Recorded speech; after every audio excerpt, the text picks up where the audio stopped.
वो जब दिन को रात कहें तो तुरंत मान जाओ, नहीं मानोगे तो वो दिन में नकाब ओढ़ लेंगे। माननीय अध्यक्ष जी, कोरोना एक वैश्विक महामारी थी, लेकिन उसे भी दलगत राजनीति के लिए उपयोग में लाया जाए। इस कोरोना काल में कांग्रेस ने तो हद कर दी। पहली लहर के दौरान देश जब पर्याप्त अवसर दिया था, लॉकडाउन का पालन कर रहा था, जब WHO दुनिया भर के लोगों को सलाह देता था, सारे हेल्थ एक्सपर्ट कह रहे थे कि जो जहां है वहीं पर रुके। सारी दुनिया में ये संदेश दिया जाता था, क्योंकि मनुष्य जहां जाएगा, अगर वो कोरोना से संक्रमित है तो कोरोना सांस ले जाएगा। सब कांग्रेस के लोगों ने क्या किया, मुंबई के रेलवे स्टेशन पर खड़े रह करके मुंबई छोड़कर जाने के लिए प्रोत्साहित करने के लिए मुंबई में श्रमिकों को टिकट दिया गया, मुफ्त में टिकट दिया गया, लोगों को प्रेरित किया गया कि जाओ महाराष्ट्र में हमारे पर जो बोझ है वो जरा कम हो, और जाओ तुम उत्तर प्रदेश के हो, तुम बिहार के हो, जाओ वहां कोरोना फैलाओ। आपने ये बहुत बड़ा पाप किया। आप ये सोच रहे हैं मन में कि मेरा लड़का जिंदा क्यों मर गया, वो नहीं आ सकते, मैं नहीं जा सकता, जाने नहीं दे रहे। किसी की टूटी हुई साइकिल ली थी कि 500 रुपए टूटी साइकिल ली थी, आज वैसे ही चल रहे हैं। आपने हमारे श्रमिक भाइयों बहनों को अनेक परेशानियों में धकेल दिया। और माननीय अध्यक्ष जी, उस समय दिल्ली में ऐसी सरकार थी जो है, उस सरकार ने तो जीप पर माइक बांध करके दिल्ली की झुग्गी झोपड़ी में गाड़ी घुमा करके लोगों को कहा संकट बड़ा है, भागो, गांव जाओ, घर जाओ। और दिल्ली से जाने के लिए बसें दी, आधे रास्ते छोड़ दिया और श्रमिकों को लिए अनेक मुसीबतें पैदा की। कितने राजनीतिक दल के नेता जो जनता के माने हुए नेता अपने आप को मानते हैं, उन्होंने लोगों को रिक्वेस्ट की हो, अपील की हो, भाई कोरोना का एक ऐसा संकट है, वैश्विक महामारी है, आप मास्क पहनो, हाथ धोना रखो, 2 गज की दूरी रखो। कितने नेता हैं, क्या ये बार बार देश की जनता को अगर कहते तो उसमें कोई बीजेपी की सरकार को क्या फायदा होने वाला था, मोदी को क्या फायदा होने वाला था। दीदी ओ दीदी, और जहां समझ से समर्पण ज्यादा होता है वहां देश और दुनिया को अर्पण करने की ताकत भी होती है, और वो हमने करके दिखाया है। और जिस रास्ते पर हम चले, आज विश्व के अर्थ जगत के सभी ज्ञाता इस बात को मानते हैं कि भारत ने जिस आर्थिक नीतियों को लेकर इस कोरोना कालखंड में अपने आप को आगे बढ़ाया, वो अपने आप में एक उदाहरणीय है।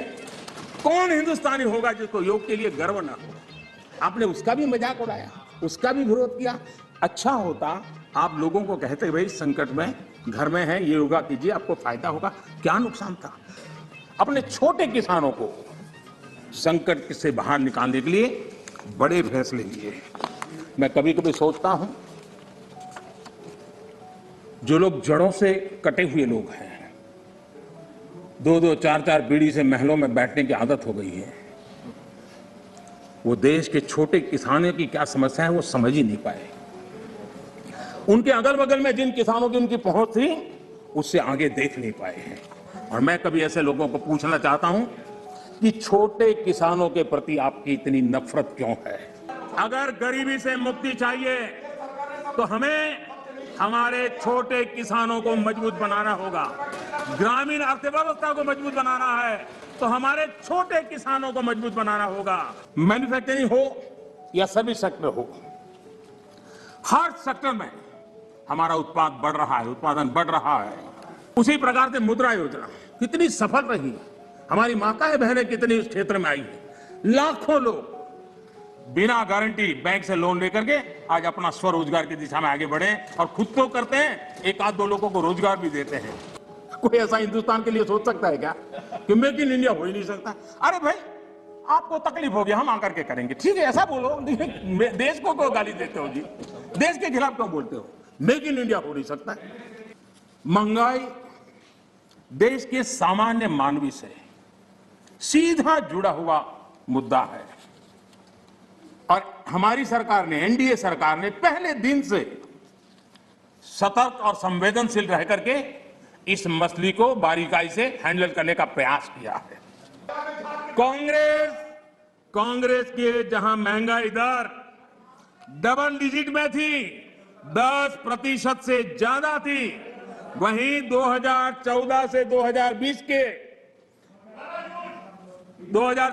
2020 तक महंगाई 5% से कम रही है, 5% से कम रही है। कोरोना के बावजूद उस समय नेहरू जी लाल किले से देश को संबोधन करते हुए क्या कह रहे हैं? कभी कभी कोरिया में लड़ाई भी हमें प्रभावित करती है। इसके चलते वस्तुओं की कीमतें बढ़ जाती है और यह हमारे नियंत्रण से भी बाहर हो जाती है। देश के सामने देश का पहला प्रधानमंत्री हाथ ऊपर कर देता है, अमेरिका में भी कुछ हो जाता है तो इसका असर भी वस्तुओं की कीमत पर पड़ता है। सोचिए तब महंगाई की समस्या कितनी गंभीर थी कि नेहरू जी को लाल किले से देश के सामने हाथ ऊपर करने पड़े थे। लेकिन माननीय अध्यक्ष जी, हम किसी पर ठीकरा फोड़ करके भाग जाने वालों में से नहीं है। हम ईमानदारी से प्रयास करने वालों में लोग हैं, जिम्मेवारी के साथ देशवासियों के साथ खड़े रहने वाले लोग हैं। कश्मीर का मसला उस वक्त के प्रधानमंत्री जवाहरलाल नेहरू ने अपने कार्यालय में रखा। एक ही स्टेट संभाला था श्रीमान जवाहरलाल जी ने और वहां पर विलय नहीं हुआ। इस देश का गरीब इतना विश्वासघाती नहीं है कि कोई सरकार उसकी भलाई के काम करे और वो फिर उसको ही सत्ता से बाहर करे। ये देश के गरीब के स्वभाव में नहीं है। कांग्रेस को हमेशा से इन बातों से नफरत रही है। विभाजनकारी मानसिकता उनके डीएनए में घुस गई है।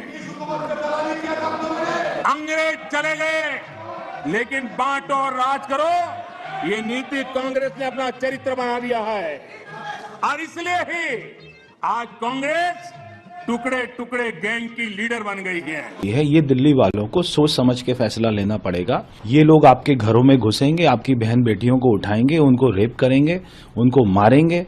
इसलिए आज समय है, कल मोदी जी नहीं आएंगे बचाने। देश के गद्दारों को पीछे तक आवाज आनी चाहिए, गिरिराज जी को सुनाई दे।